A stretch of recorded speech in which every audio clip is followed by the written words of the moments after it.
Okay, just got back from Chapin. This is technically a combination of Jay Bates inexpensive storage lumber rack and DIY Tyler's. I like the way Tyler did the bracing across, which I guess you could say are kind of like rails, and then I'm going to put stiles up and down. I think it gives it plenty of strength. I'm going to be installing the vertical members now. It shouldn't take too long. I will be recessing the screws. I'll try and get some good shots of that. It's hard with this iPad because I have no tripod or anything like that. So I'll try and get some good shots of me recessing the washer head screws in. So that will go about halfway through the wood. So I'll go down halfway through the 2x4, and then that will give me plenty of bite into the 2x4s in the wall. And it should be extremely strong. I actually held myself up from this. I can't do a pull-up because, you know, well, I'm action-packed or large or whatever you want to call it. So I'm going to try it again just to make sure, because I don't want anything falling on my head. This is where I normally sit to relax after the day's over with. So I'll get these installed and we'll get the conduit cut and put that up on the wall and see what we can do. Hopefully you guys are enjoying it. Of course, you can follow me on Instagram at Palmetto_custom_creations. If you wouldn't mind, if you like what you're seeing, please smash that like button and subscribe to help my channel get out there a little better. I'll also be working on the waving flag for the Myrtle Beach charity. My buddy Scott Threlkill asked me if I would donate a piece. The American flag seems to be a good thing for that. So we'll get that finished up soon, and you guys can see kind of how I put the frame on that. Of course, I use French cleats because this thing's incredibly heavy. The last one, the POW flag, has been taken to the group that's going to auction it off. Hopefully, I'll keep you guys posted, but hopefully it brings a huge amount of money to help out a pretty worthy cause. So, all right, we'll get to it.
to get everything up.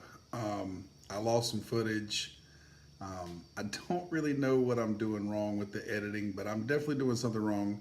I'm looking forward to when the young guys come over and I help them build their bar. And like I said, that's kind of an exchange where they're going to teach me a bunch of this stuff.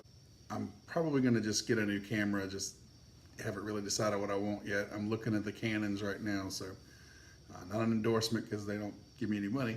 I'm also doing all the filming, the pictures, the editing, everything on the iPad. I'm rendering it and uploading it and everything from this iPad. So I have limited sound effects, limited music. So it's kind of a challenge. I'm sure anybody who starts a YouTube channel goes through some of this. On the music note, pun intended, my buddy Jamie Estep is I think he's got a doctorate in classical guitar, which I didn't even know you could do, but apparently you can. And when he plays, it's as if he has like 15 fingers. The man's a genius. So I've asked him if he would mind making a track for me for 4 or 5 minutes long or something. So he's going to be doing that, probably something with a little folk sound and probably a little classical mixed in. Like I said, I've left it up to his discretion because the man's a genius. As far as sound effects and all that go, I'm sure I'll learn more as I go. I appreciate you guys being patient with me. This is literally a journey that I'm taking without any kind of roadmap that I know of. I'm also trying to learn SketchUp, which is very difficult for me. Apparently my brain doesn't think in the whole like 3D modeling thing. So I'm watching a lot of Jay Bates videos to try and understand what he's doing because that dude's a genius at it. So maybe I can learn something there. I definitely want to thank Brett for letting me use his drill press and his shop today. Brett's a really good guy, and he's been a great help to me in learning woodworking. I definitely appreciate that from him. While doing the project, I did not think about the fact that I used some of the 3/4 EMT conduit that I'd purchased for this on another project. So I kind of ran short. I don't have enough. If you can see, there's one piece there, but there is no piece there.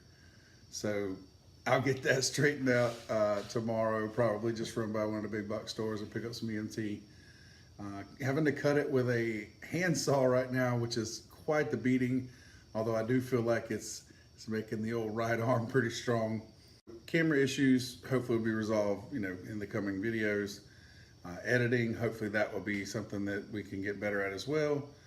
SketchUp, so I can start loading plans up, will be nice as well. I've got a few more projects planned, under table saw wing, storage cabinet, place to put my crosscut sled, stuff like that. Got more shop projects coming, such as the dust collection. I've got a brand new Laguna dust collector sitting over there. Well, it's collecting dust, but not in the manner that I want it to. Having trouble finding the piping, and every bit of piping I find, no matter whether it's supposedly for dust collection or not, none of it seems to fit the inlet on this Laguna. I'm hoping it's not some proprietary thing. I've not seen anything about that. I don't think Laguna sells piping. But if they do, and it is proprietary and it didn't tell me, I'm gonna be a little bit mad at them. But the dust collection is definitely needed in this shop. I've got I think it's Honeywell. As a matter of fact, Brett gave me the air filtration system that I'm using. Tell you, man, the guy's great. You definitely need to meet him if you ever come to South Carolina. A couple of issues got to get worked out. Like I said, more projects to come. I need to do a modular island for my outdoor area. I need to work on my outdoor kitchen. Other projects to come, I need to upgrade my Grizzly bandsaw that I have. I love the saw, but I got to change some blades on it, and I also have to buy a riser block. I don't have but maybe 7 inches of resaw capacity, maybe 8. I don't really know for sure, but it's not enough. I need about 12. So there's a 6-inch riser block that you can buy from Grizzly, and I'm going to be buying that. But I've got the 30th anniversary, the one that's black with orange, and it's got the cute, adorable little angry grizzly bear on it. So the riser block will be there. I think Jay Bates also has that video up. So You're probably going to get more information from him for right now, but I'm working on becoming a better resource. Like I say, I want to give back to the community that gave to me, so this is my way of doing that. I don't care to be famous, even though I was on the TV at my local hardwood / woodwork store, Man Tool and Supply here in Columbia, South Carolina on Chris Drive. The guys are awesome there. Big shout out to Tyler. Thanks for subscribing. Appreciate that.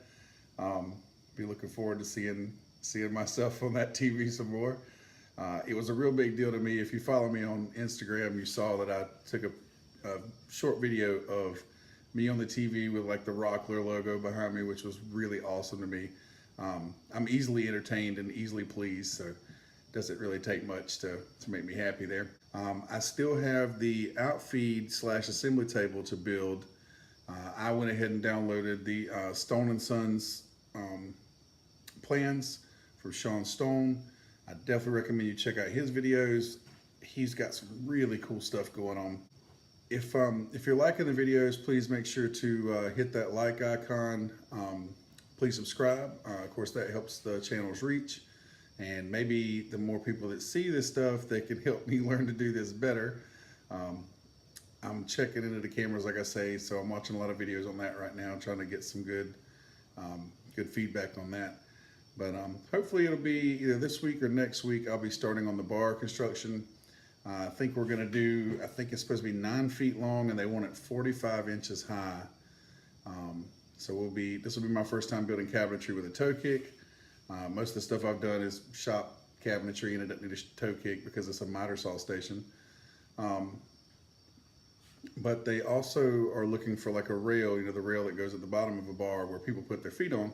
And interesting, well, at least to me, interesting story about why that even exists is because apparently humans can stand longer if they have 1 foot on the ground and 1 foot elevated on another object, such as that, the rail that runs down the bar.